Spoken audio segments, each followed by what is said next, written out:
Bom, agora vamos falar de novo. Boa noite, pessoal. E que a espiritualidade amiga da casa nos intua, né? E nos ajude no estudo de hoje. Uma das vantagens que eu vejo no WhatsApp é o seguinte: eu não preciso de lembrar mais nada. O WhatsApp me lembra de tudo, né? E esses dias para trás foi Dia das Mães. Esse aí eu sabia. Esse aí não precisou de me lembrar, não, né? Mesmo porque tem uma data muito importante, muito próxima, que é o aniversário da minha esposa. Então, se eu esquecer um e esquecer o outro, aí a situação lá em casa fica feia. Mas uma coisa bonita que eu vi foi o Dia da Família, né? O Dia da Família é festejado dia 15 de maio. Eu não sabia, foi uma data instituída em 1993. A ONU se reuniu em setembro, eu fiz até uma pesquisa, e no ano de 1994 foi instituído em dia 15 de maio o Dia da Família. E por que a ONU fez isso, né? Não só a ONU, como vários países, alguns para o bem e outros para o mal, entendem que essa célula da sociedade é uma das células mais importantes. E não é só nós, os encarnados, em que encarnamos desse jeito. A espiritualidade, ela vive nos avisando disso. Se nós queremos fazer algum teste, se nós queremos fazer alguma melhora espiritual, o lugar de começar é no lar, né? Uma vez que eu tive uma conversa muito séria com uma pessoa que estava entrando em litígio com sua esposa e que a esposa estava ameaçando levar os filhos e que da casa não me tirava, e ele estava desesperado que ia perder a casa. E eu, conversando com ele, expliquei para ele o seguinte: se for na ordem natural das coisas, você está indo embora primeiro, então a casa já é dela por antecipação. O que eu vou tentar é que, já que você perdeu a casa, você não perca o lar, você continue tendo uma família. E nessa, acho que o susto foi tão grande que estão casados até hoje, né? Então isso é bom. Então o que você vê? Quando você começa a ter problemas em casa, o que acontece com a maioria das pessoas? A maioria das pessoas começa a refletir isso para tudo quanto é lugar, né? Alguns países adotaram uma tática muito ruim de acabar com essa célula como forma de transformar o povo em massa de manobra, né? E funciona, infelizmente funciona, porque na hora que você não tem aonde se apoiar, você é obrigado a se apoiar no Estado. E é isso que eles queriam, né? Eles queriam um povo totalmente doutrinado e que não tivesse onde se apoiar a não ser no Estado. Ou seja, todo regime que é ditatorial, normalmente ele utiliza dessa tentativa de desmanchar a unidade familiar. Graças a Deus, nós, como um país cristão, nós valorizamos isso às vezes até demais, né? Às vezes as famílias se unem por causas nobres, né? Haja visto aqui o exemplo, aqui uma família de cantores, né, de músicos, e às vezes reúnem famílias para fazer coisas erradas, né? A Lava Jato nos mostrou isso. Foi preso o político, foi preso o irmão, foi preso a mãe, foi preso todo mundo. Então isso é muito ruim. Por quê? Porque você vê que a pessoa perde a noção do certo e do errado com uma facilidade muito grande. Num texto que foi falado em Atos dos Apóstolos, e disse-lhe: sai de tua terra e dentre a tua parentela, e dirige-se à terra que eu irei te mostrar. Tem um texto do livro Caminho, Verdade e Vida. Eu vou ler um parágrafo só para vocês verem o grau de importância que a espiritualidade faz em relação a essa célula. Nem sempre os laços de sangue reúnem as almas essencialmente afins. Frequentemente, pelas imposições da consanguinidade, grandes inimigos são obrigados ao abraço diuturno sobre o mesmo teto. É razoável sugerir uma divisão entre os conceitos de família e parentela. O primeiro constituiria o símbolo dos laços eternos no amor. O segundo significaria o cadinho de lutas por vezes acerbas, em que devemos diluir as imperfeições dos sentimentos, fundindo-os na liga divina do amor para a eternidade. A família não seria a parentela, mas a parentela converter-se-ia mais tarde nas santas expressões da família. Ou seja, Emmanuel, nesse texto, né, que veio a nós através das abençoadas mãos do nosso irmão Chico Xavier, o que ele está mostrando? Se nós não levarmos a sério essa célula, se nós não entendermos que ali está a primeira escola, dificilmente nós vamos conseguir aprender do lado de fora. Do lado de fora, às vezes, é muito mais difícil. Aliás, até espiritualmente mais difícil. Às vezes a pessoa reclama do pai que tem, às vezes reclama dos filhos que tem, às vezes reclama de tudo, né? Isso é normal. Mas será, vamos parar para pensar aqui, que lá em cima eles julgaram dado? Imagina eles planejando a vinda do Oswaldo, né? Ó, seguinte, vamos julgar um dado, se der 2, Oswaldo vai ficar solteiro, né? Mas se der 6, aí ele vai casar, vai ser uma família fantástica. Aí eles jogam um dado, aí deu 4, aí eles viraram e falaram assim: coitada da Valena. Foi assim? Será que eu vim casado com Valena, 3 filhos? Foi?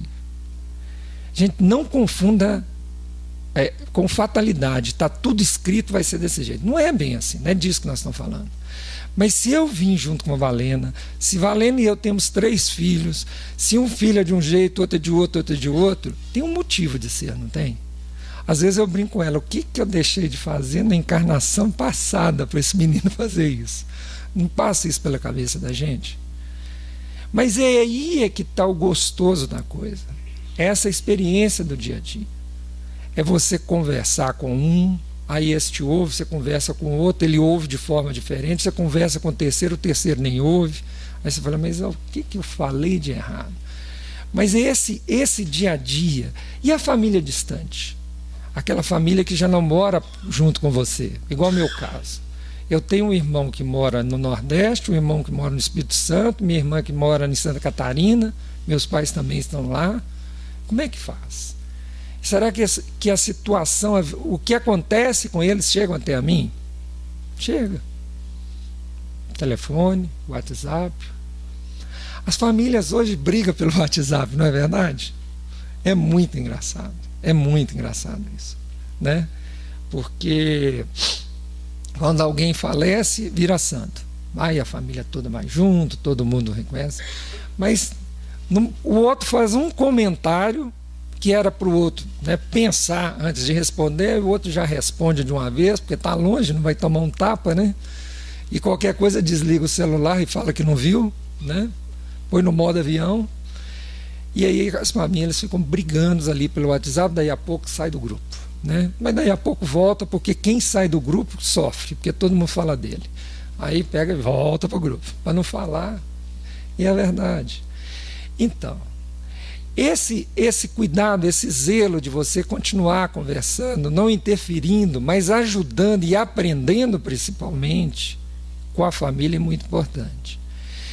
E o engraçado é que a gente reclama.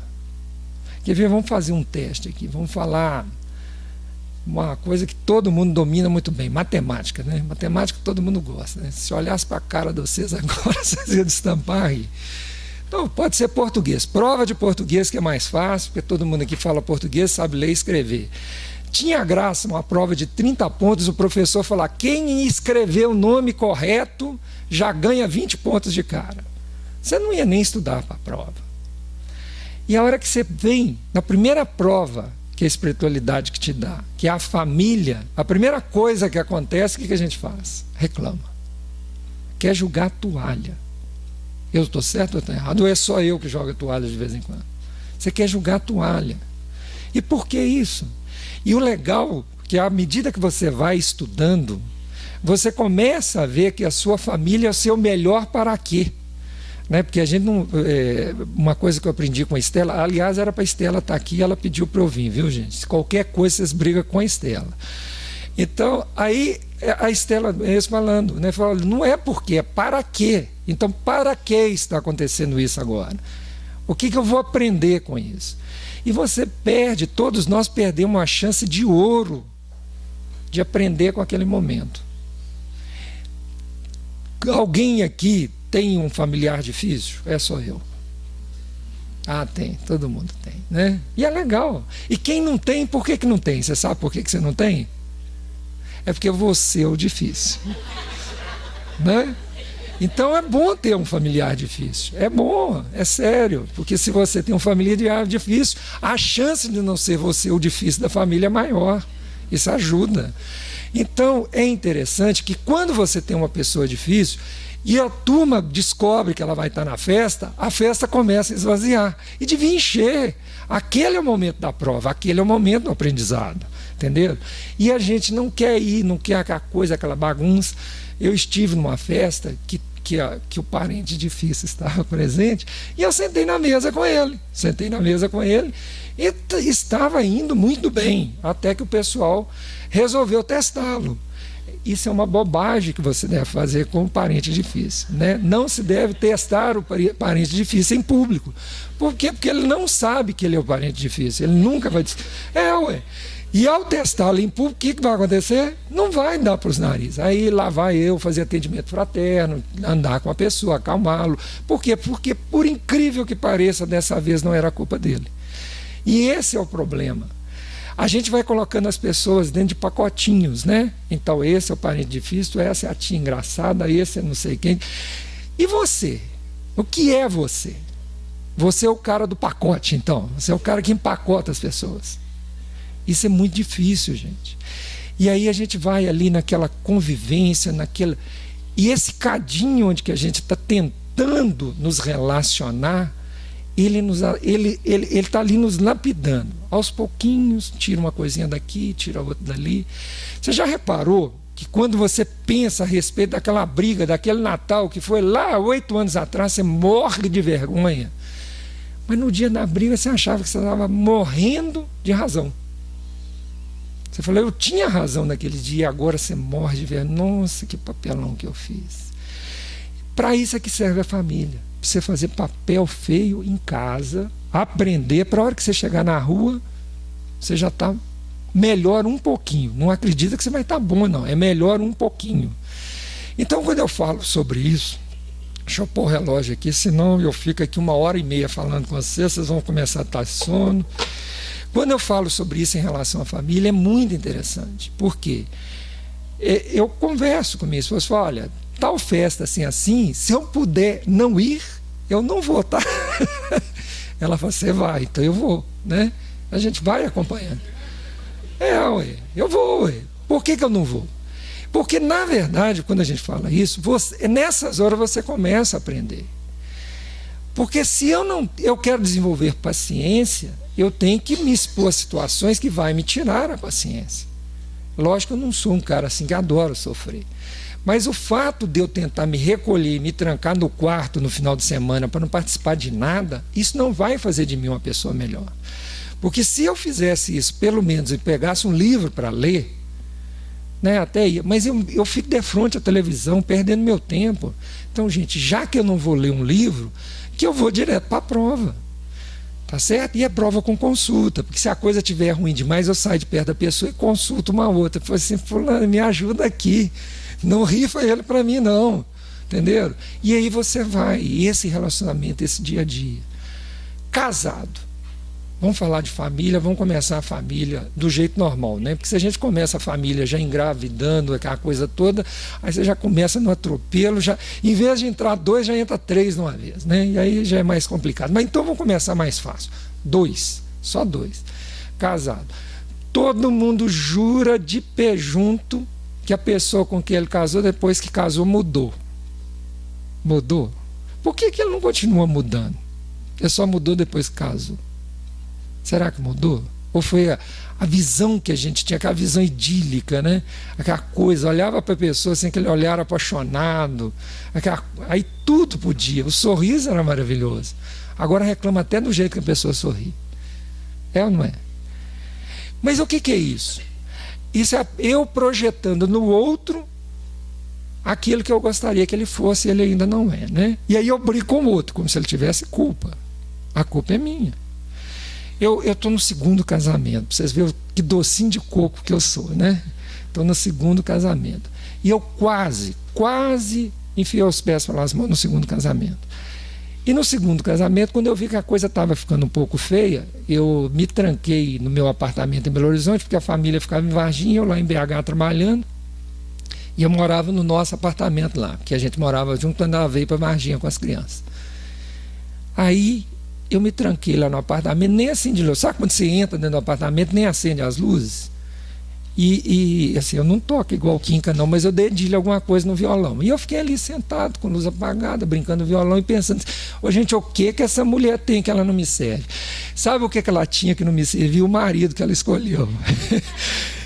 E aí eu descobri que o problema era eu, né? E aí eu comecei a repensar algumas atitudes, não todas, né? De vez em quando ela me lembra algumas, né? Não todas as atitudes, e eu fui melhorando, melhora daqui, melhora dali. Então hoje eu brinco com ela, né, que ela é a mulher cujos defeitos eu mais amo, né? Porque a gente amar as qualidades da pessoa é muito fácil. Bom mesmo é amar os defeitos. Por quê? Porque eu também tenho defeitos e muitos, mas muito defeitos, e alguns são irritantes, né? Mas eu não acho, mas ela acha. Então a gente tem que entrar num acordo. E aí, o que vem? Vem aquela oportunidade, porque a primeira oportunidade são os pais e a segunda oportunidade são os filhos. Para quê? Para nos educar. Não é verdade? Quem é que nos dá a segunda oportunidade de educação? Os filhos. Por quê? Porque o filho te cobra na lata. Ele não tem assim, ele não manda recado. Se você fala uma coisa e faz outra, ele te fala em público, né? Ele te chama atenção em público. É a segunda oportunidade que a natureza nos dá. E vem o filho, né? Um colega meu contou assim, eu morria de rir, porque eu ainda não tinha filho, achava engraçado, né? Aí depois veio os meus, não achei tão engraçado assim. Mas ele virou e falou assim, essa menina é uma traidora. Eu falei, mas o que aconteceu? A menina pequenininha. Eu falei, como traidora? Pequenininha. Ela é toda dengozinha, a gente fala as coisas com ela, ela atende, não sei o quê. Eu achei que filho era tudo assim. Aí teve a segunda, veio toda diferente. Eu falei, eles te amaciaram para vir a educação depois, né? Para te educar mesmo. Aí veio a segunda. Em casa era assim, meu primeiro menino para comer era uma coisa muito engraçada, porque assim, se você demorasse a enfiar a colher na boca dele, ele chorava, entre uma colher e outra. Era um negócio assim que você não acreditava, né? E eu achei que menino era assim, menino gostava de comer. Aí veio o segundo. Primeira vez que ele abriu a boca foi para de doce. Né? Vocês imaginam, e eu brigava, eu achava, eu era de uma ignorância, porque eu não conseguia entender, e a Valena não, paciência, não, Oswaldo, um é de um jeito, o primeiro é que está errado, menino não come, menino é uma coisa toda atrapalhada, e hoje eu vejo os meninos, cada um é de um jeito, eu consigo entender isso, mas naquela época que meu pai estava educando, ele estava educando a mim, era um só, agora são 3 me educando, né? Então é diferente, e aí eu tenho que aprender. E aí o que começa a acontecer? E a gente perde a oportunidade. Por exemplo, eu vejo família que irmãos não se falam, né? Mas não se falam mesmo. Assim, você não pode convidar para a mesma festa. Eu vejo família que os irmãos brigam por causa de herança. Por que tudo isso? Porque eu até já falei aqui numa palestra passada, eles estão preocupados com o que se vê. E o Paulo nos fala assim, olha, preocupa com o que não se vê. Né? E na família onde você aprende o não se ver, né? Aquela coisa gostosa. Minha irmã cunhou uma frase que eu achei tão bonita que até me emocionou no dia. Ela falou, eu falei para minha amiga que você é meu irmão para sempre, né? Tipo assim, porque quantas famílias os pais morrem e os irmãos vão se distanciando, né? E ela e eu, nós dois somos os mais novos, nós temos um relacionamento mais assim, fantástico. E aí ela fica me perguntando assim, como é que é aquele trem de parentela e de família? Aí eu fico explicando para ela com maior paciência, né? Eu explico de novo, olha, família tem uma afinidade de amor muito grande, né? Você gosta de estar presente, não necessariamente tem o seu sobrenome. E parentela? Parentela é aquela que veio com você, tem seu sobrenome, tem seu sangue. Não adianta você falar que esse menino não é possível, isso não é meu, isso é adotado. Não adianta, é seu. Isso é parentela. É onde o texto termina falando o quê? Família não é parentela, mas a parentela, se você fizer uma administração muito bem feita, do seu comportamento espiritual, ela vai virar uma família. A parentela vai virar uma família. Esse é o objetivo. O irmão X, e o que me dá esperança, né, porque o irmão X não era um espírito evoluído. O que o irmão X tinha de bom quando ele foi ditar os livros para o Chico? Ele era um escritor de primeira. Ele conseguiu, eles puseram ele para estudar, ele estudava e ele vinha e escrevia, né? Ele não era um espírito assim como o Emmanuel, mas os textos dele são de uma profundidade. Ele escreve tão bem que ele joga o dedo na ferida. Olha a frase que ele fala: já terá refletido porventura na importância da compreensão generalizada com respeito à justiça que nos rege a vida e à fraternidade que nos cabe construir na Terra? Ou seja, a gente acha que nós viemos com a missão. Não, nós viemos com um dever, uma obrigação moral de evoluirmos e junto trazer a nossa família conosco. De vez em quando um telefonema, né? Aproximar um pai de um filho quando eles são brigados. Isso tudo é nosso dever. Gente, mas não tem nada com aquela briga. Tem. Você não sabe, eu vou falar para você um negócio que eu falei uma vez com meu pai em relação a uma pessoa. Eu não sei se Deus escolheu você como instrumento de consertar aquela bobagem que os outros dois fizeram. Deus não vai existir uma teofania, né? Ele não vai aparecer na frente daqueles dois e falar: olha, vocês dois têm que se amar. Talvez ele escolheu você. Por quê? Porque você é próximo de um, você é próximo de outro e você pode aproximar os dois. Então esse dever te pertence, não como uma obrigação que te tire a sintonia espiritual a ponto de você todo dia pensar nisso, mas toda vez que você tiver a oportunidade de fazê-lo, de falar uma palavra de amizade, de tentar filtrar a raiva que um tem do outro, faça. Aquela coisa, né? Festa. Eu adoro festa. Sai um de perto e começa, né? Nós fomos para as férias, e eu acho que eu já contei isso aqui, se eu não contei aqui, eu contei em alguma sala aqui dentro do centro. Isso só acontece na minha família, na de vocês, graças a Deus não, porque você já tem família evoluída. Nós estávamos de férias, né? E nós estávamos na casa que minha irmã tem na beirada da praia. E estava eu e sobrinhos, e assim, a gente sempre gostava de ir para lá e eles gostavam de reunir. E aí começou sem querer uma brincadeira, que foram falar mal de uma pessoa que não está presente, eu virei e falei: peraí, ela não está presente, não pode defender, então fala pelo menos 3 virtudes. E aí você tinha que falar 3 coisas boas da pessoa para poder falar mal dela, né? Essa era a regra do jogo. Gente, o negócio foi uma brincadeira que ficou tão gostoso que quando alguém começava a querer falar, todo mundo gritava: tem que falar a virtude, você entendeu? E aí você descobre que o que você sabe fazer muito bem é falar mal. Você descobre isso de um jeito assim, de brincadeira. O que você sabe fazer é falar mal. Na hora de elogiar você não consegue. E aí a coisa foi ficando interessante, porque todo mundo parou de falar mal, porque não conseguia lembrar a virtude. Vocês entenderam?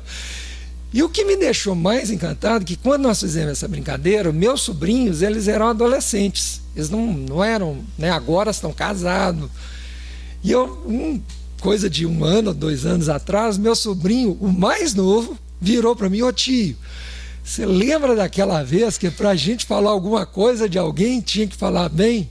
Eu falei: nossa, que coisa boa, ficou marcado então, né? E esse sobrinho era um sobrinho que eu tinha muito medo, porque ele, quando novo, ele era meio descabiciado, e hoje ele ele casou, ele tem uma esposa maravilhosa. A família da esposa literalmente o adotou, né? Ele adora os cunhados adoram ele, e ele é uma pessoa que toda vez que eu viajo, eu faço questão de ir lá vê-lo, né? E ele liga para mim: tio, que dia que você vem aqui em casa? Eu acompanhei ele construindo a casa dele. Então é uma pessoa assim que, igual eu brinco, né? O amor que eu tenho por ele, eu brincava com ele que ele era meu filho mais velho, né? Que ele era mais velho, logo depois começaram a nascer meus filhos. Então, e ele brincava muito com meus meninos e tudo mais. E eu brincava que ele era meu filho mais velho. Então, assim, a gente tem um carinho muito grande um com o outro. E você vê que ficou marcado. E por quê? Porque em família você acaba vendo o outro como um livro aberto. Mas isso não te dá direito de ficar falando dos defeitos do outro, né? Se você vai falar dos defeitos do outro, se você vai conversar, eu com minha irmã para falar do meu irmão, se eu vou conversar com minha irmã para falar do meu irmão, mas no intuito de eu e ela desenvolvermos uma estratégia de ajudar o meu irmão, tudo bem, né? Que eu e ela falamos, nós temos que ver isso, porque ele tem o hábito de fazer isso, não sei o quê, como é que nós vamos fazer? Isso pode irritar nossa mãe, pode irritar nosso pai. Ou seja, eu estou usando do meu conhecimento, igual tem uma questão no Livro dos Espíritos que nos ensina isso. Mas se eu vou usar para falar mal dele como maledicência, é melhor eu me calar. Aí a brincadeira lá da praia, ela tem que valer na vida toda, né? Então fica a dica para vocês fazerem no Natal, na festa de final de ano, para falar mal de alguém, 3 virtudes a respeito da pessoa. E para a brincadeira ficar mais divertida, é o seguinte, não pode repetir as virtudes, viu? Aí vocês vão ver que como nós ainda, todos nós aqui presentes dentro dessa sala, inclusive a espiritualidade, né, que está aqui, né, os desencarnados, nós ainda não angariamos tantas virtudes assim. Aí a gente vai ficando caladinho, aí o assunto tem que ser outro, não podemos falar mal. E isso já é uma grande virtude dentro de uma família. Por quê? Porque quando você fala alguma coisa com alguém dentro da família, a forma como você fala machuca, né? Quando você tem uma intimidade com a pessoa, né, e você tem um conhecimento, uma vivência tão grande com ela, não tem jeito, você toca na ferida. Houve uma vez que eu fiz uma palestra a respeito do o que Deus juntou, o homem não separa, né? Que as mulheres começaram a rir, mas é verdade. Cada um de nós, quem é casado, sabe qual botão e qual alavanca puxar para irritar o outro, né? Cada um de nós somos um livro aberto, se realmente fazemos um casal, né? A gente conhece o outro nesse nível. E às vezes a gente faz sem querer, mas às vezes a gente faz por querer. E aí é muito ruim. E aquele parente nosso que é ótimo para falar a verdade, mas péssimo para ouvir verdade, ele existe. E você é obrigado a ouvir as verdades dele. E você é obrigado a ir falando as verdades dele devagarzinho. Porque se você falar depressa demais, ele briga e atrapalha a vida toda. Assim somos nós em família, né? Na hora que você vê tudo isso, assim somos nós. Quer ver uma frase que eu achei interessante? A alma encarnada é surpreendida a cada passo por escuros labirintos na vida de associação. Escuros labirintos.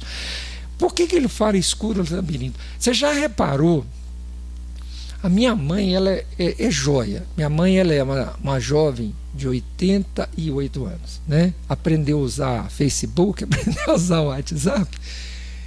E assim, ela fala frases. Minha mãe, não existe briga entre grupo, não. Se ela estiver no jogo Cruzeiro e Atlético e sair gol do Atlético, ela vai falar gol. E se sair do Cruzeiro, ela vai falar gol do mesmo jeito.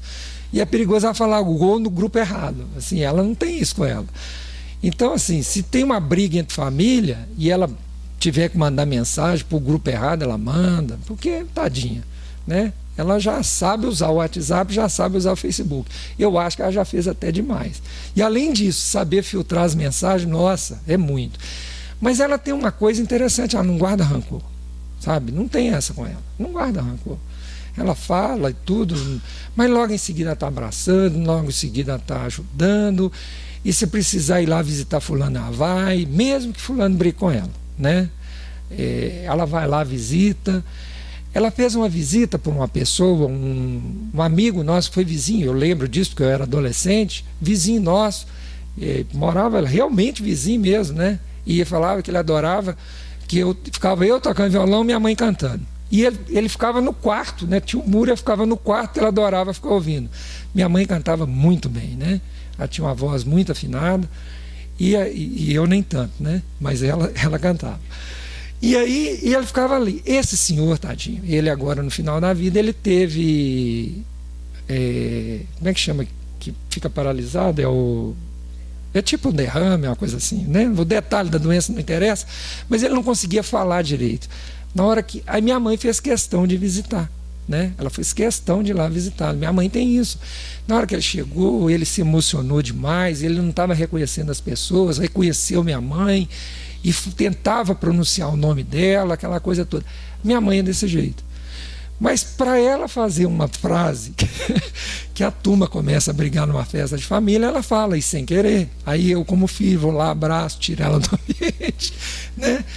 Esse trabalho é nosso, entenderam? Esse trabalho é nosso, de todos nós. Se você quer uma família perfeita, você tem que nascer na família de Jesus Cristo. Mas deixa eu te avisar, você não tem merecimento, entendeu? Então não adianta. Você vai ter que nascer nessa que você nasceu mesmo. É nela que você vai nascer. É a melhor família que nós conseguimos para vocês. Vocês têm que ver a família da próxima encarnação que nós estamos preparando para cada um de nós aqui dentro dessa sala, né? E por que eu falo isso? Se nós cuidarmos do pessoal, das nossos familiares próximos a nós, a chance da hora que eu voltar numa família melhor, aumenta muito. Porque na hora que você lê o livro da Ivone, vocês já leram a trilogia da Ivone? Vocês já leram? O livro devia chamar assim, Juntos e Misturados, né? Porque vem nascendo e vem bolando e vem aprontando e vem repetindo, e todo mundo junto. Aí você vai ler os livros do Emmanuel, mesma coisa. Quando você lê uma trilogia de famílias, é sempre do mesmo jeito. Às vezes a ponto do Oswaldo ser avô dele mesmo, porque eu nasço, eu desencarno, aí meu filho casa, aí eu nasço filho do meu filho. Aquelas maluquices que a gente não entende, mas a espiritualidade acha por bem fazê-lo. Então, se eu não educo meu filho, depois eu, como filho, vou reclamar dele não ter sido um bom pai? Fica esquisito, não fica? Para nós espíritas. Porque se nós não fôssemos espíritos, nós não acreditássemos em reencarnação, tudo bem. Mas ao acreditar em reencarnação, aí fica estranho, né? Aí fala, opa, se eu não fizer isso por amor, que eu faça por egoísmo, né? Vou cuidar bem, vou educar bem, vou amar muito, para minha chance de melhorar na próxima vinda. Mas nem isso a gente é capaz de fazer. Nem isso.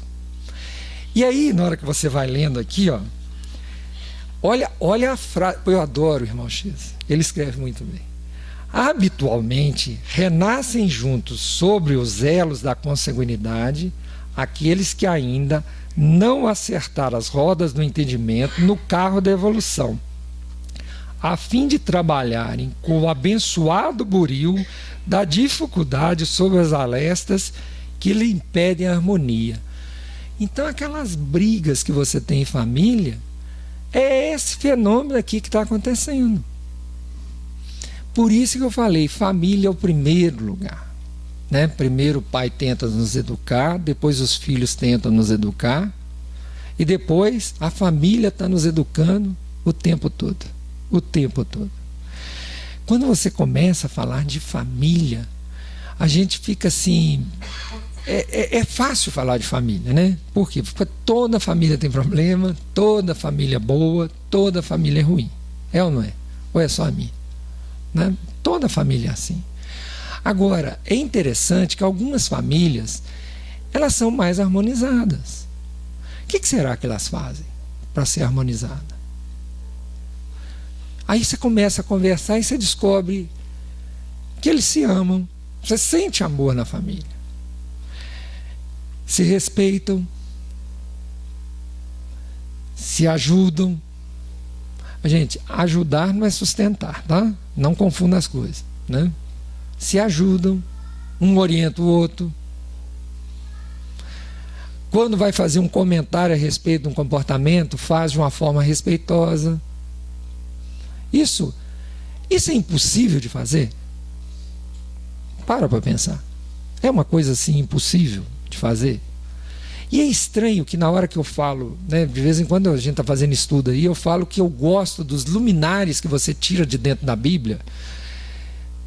Que o que acontece com eles? A maior parte deles não são santos. Muito pelo contrário. Não vou falar do Paulo, não. Vou falar do Saulo. Até matar a gente, apedrejada, Saulo matou. eu não matei ninguém nessa encarnação apedrejado. Por isso é que eu tenho uma esperança muito grande de eu sair bem dessa encarnação. O Paulo começou com isso, né? Mas quem leu Paulo Estevão lembra disso. Mas o que tem em Paulo que faz toda a diferença? Que falta em nós?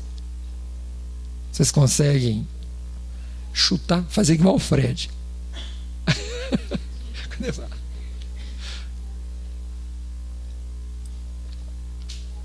O que tem em Paulo? Tem uma hora que Paulo toma decisão, não tem? Ele toma a decisão de modificar. Ele usa todo o conhecimento dele, tudo aquilo que ele aprendeu e estava usando errado, porque até então ele sempre dominou as escrituras, né? Ele sempre soube falar e tudo mais. Ele toma a decisão de mudar. E isso faz toda a diferença. São Francisco, mesma coisa. Ele não nasceu São Francisco. Mesma coisa.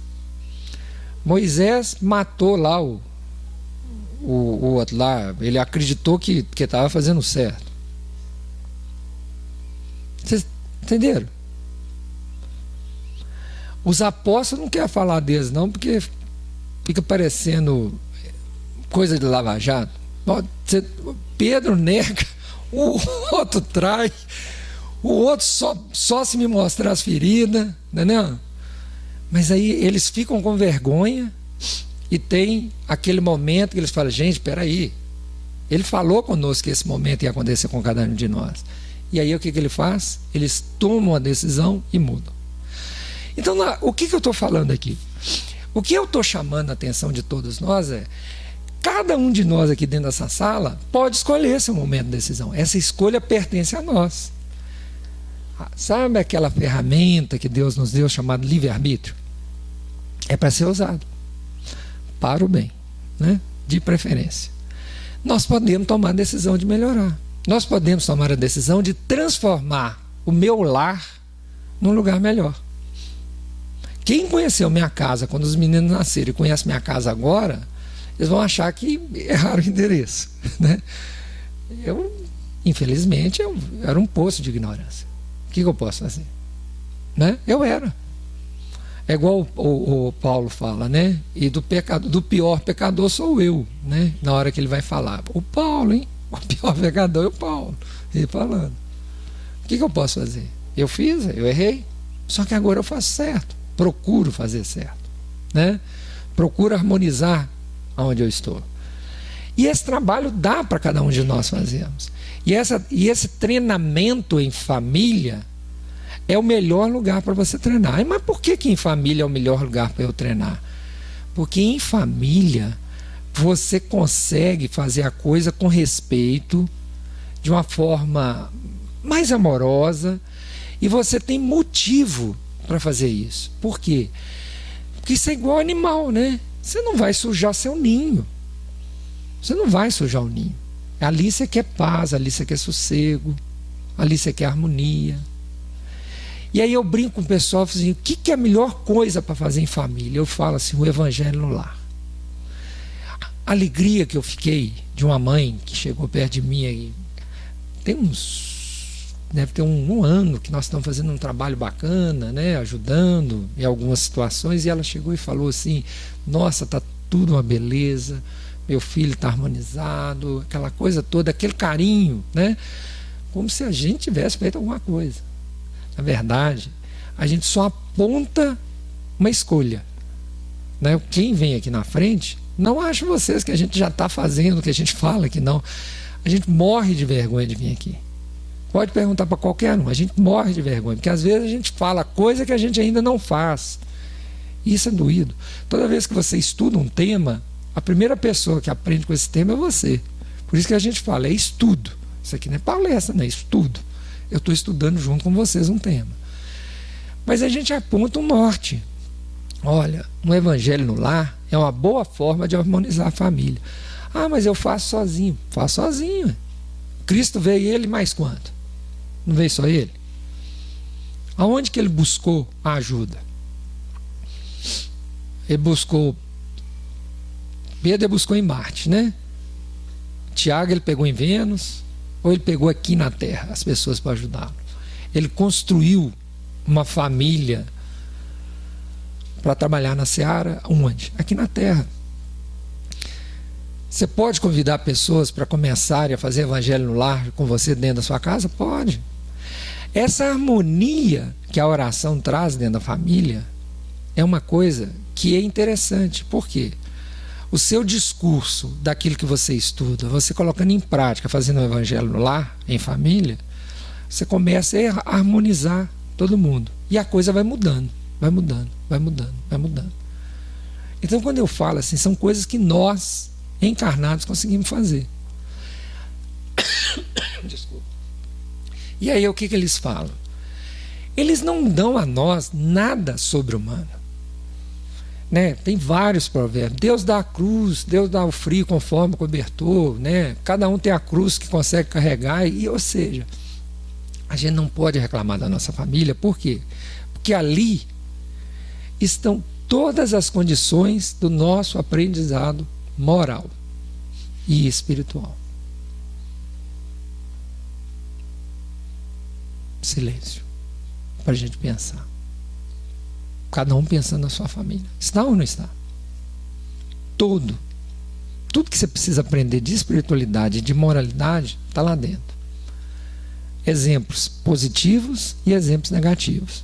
Como fazer e como não fazer. Todo mundo tem um parente que leva uma vida muito difícil e não reclama de nada. Todo mundo tem um parente que leva uma vida muito fácil e reclama de tudo. É ou não é?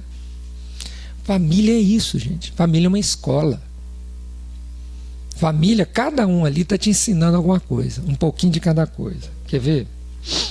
E ele vem falando que nós somos espíritos em desajustes. Aí ele fala, se o problema fosse só os cônjuges, né, marido e mulher, mas ele fala que tem fenômenos sentimentais muito mais complexos.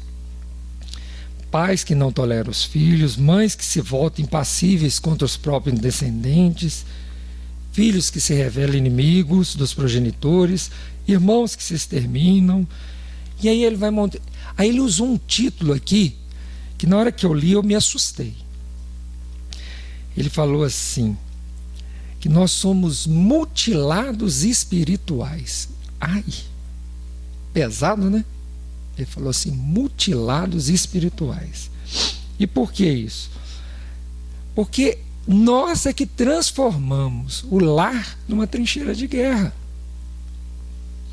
E aí ele vai falando, né, que nós, com isso, onde deveria ser nosso primeiro hospital espiritual, acaba sendo um local de geração de doenças. E quantas pessoas são obrigadas a irem para os hospitais de verdade tomar medicação porque faltou um apoio dentro da própria família? Então é o que ele fala.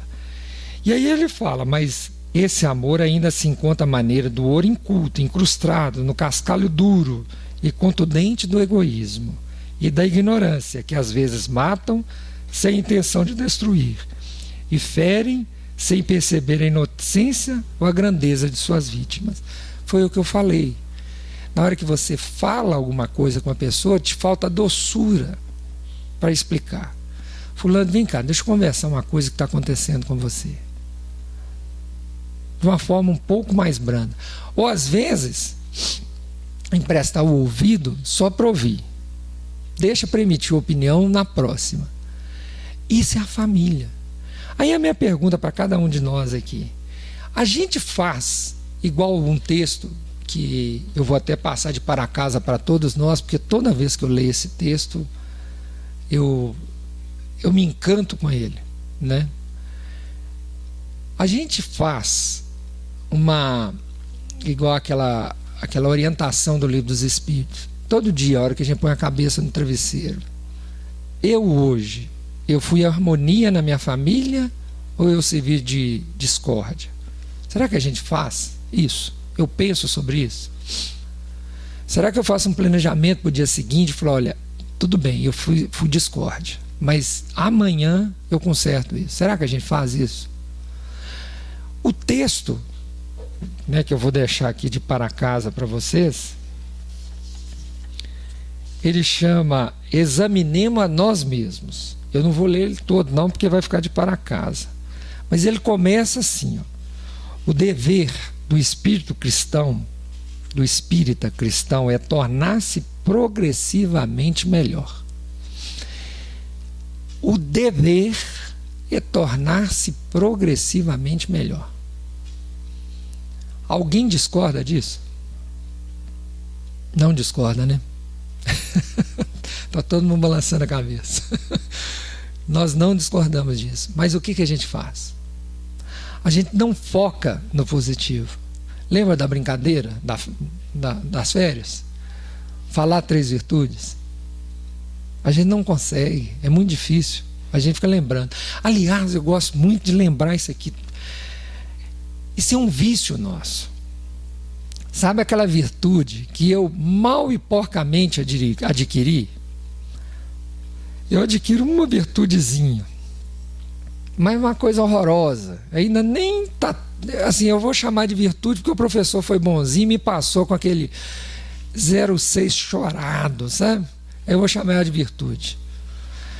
Aí o que eu faço? Eu pego essa virtude e comparo com um defeito do outro. Ou é só eu que faço isso? Somos assim. Somos mestres em fazer isso. E em família, então, nem se fala. Aquilo que eu já consegui resolver em mim é o que eu uso para comparar com o outro em coisa que ele ainda não conseguiu resolver. Se eu quero melhorar, tornar-me progressivamente melhor, a verdade eu deveria fazer o contrário. Eu deveria procurar no outro uma virtude que ele já alcançou e que eu ainda não consigo. Isso vai me fazer ficar mais humilde. Isso vai me aprender a valorizar aquela pessoa da minha família. Mas o que eu faço? Eu faço o contrário. O Chico, nesse texto, ele fala para a gente fazer isso enquanto nós estamos caminhando juntos. Vocês lembram da frase do Cristo? Gente, larga a oferenda aqui, reconcilia com seu irmão, depois você volta para entregar a oferenda. O Chico está falando a mesma coisa. E ele pede para a gente, a cada 3 anos, ele ainda foi bonzinho, né? Ele fala no texto 3 anos, eu estou dando spoiler do texto, daqui a pouco eu falo o texto todo. Ele fala, a cada 3 anos, você ficar procurando, eu estou melhorando, eu estou mais calmo, meu jeito de falar é mais doce, eu estou tendo mais paciência. Ele vai perguntando. Esse é um texto que a gente devia pregar e ficar lendo. Prega no banheiro, né? Acordou de manhã, vai pentear o cabelo, olha lá, está lá o texto. Esse texto é isso. E se nós fizermos isso dentro da nossa família, aí o que vai acontecer com você? Você vai sair de casa melhor. Por quê? Porque você vai sair de um lugar que você gosta. Aí você vai ter o dia. Pode acontecer o que quiser com o seu dia. Por quê? Porque você sabe que à noite você vai voltar para um lugar que você gosta, que você ama. A minha família morava aqui, eu estava trabalhando no norte do país. Eu vinha a cada 30 dias ver a família. A semana que antecedia a minha viagem, eu já começava a ficar alegre. Por quê? Porque eu ia para um local que eu amava, que eu ia ver meus filhos, ia ver a esposa. Isso me fazia um bem enorme. Então eu vinha planejando cada momento da viagem. E isso faz muito bem. Por quê? Porque você sabe que você vai chegar num local que você vai encontrar harmonia. Não tinha problema o que eu passava lá nos 30 dias. Isso para mim eu tirava de letra. Um dia desse eu estava tomando café aqui em Varginha, dentro da minha casa. Eu virei para minha esposa e falei para ela, nossa, deu uma viajada aqui agora. Ela falou, o que foi? Porque eu estou aqui fazendo café e eu me lembrei do quantos sábados eu fiz café só para mim, né? E sentar e tomar um café numa mesa sozinho. E aqui agora vai tomar café eu, você e os meninos, né? A diferença é que eu dei aquela viagem. E eu ficava contando os dias, né? Porque eu adorava vir para casa para tomar um café. Então, o que eu desejo a cada um de nós? Que a gente transforme a nossa família, porque através dessa transformação dentro da família, e comece por vocês, pelo amor de Deus. Estou aqui falando para você transformar. Estou mandando ninguém aqui tentar transformar o familiar, não. Porque isso aí não é responsabilidade sua, não. Essa responsabilidade é dele. O máximo que você pode fazer é conversar com a pessoa, mas a transformação maior é sua. Então, faça a sua transformação, transforme o seu ambiente familiar, para que ali seja o local, o seu hospital espiritual, para você aguentar tudo do seu dia a dia. Tudo. E aí eu vou virar para vocês e falar assim, sabe aquela história de super-homem e mulher maravilha que a gente vê em filme? Tenha certeza, cada um aqui dentro dessa sala vai virar um super-homem ou uma mulher maravilha.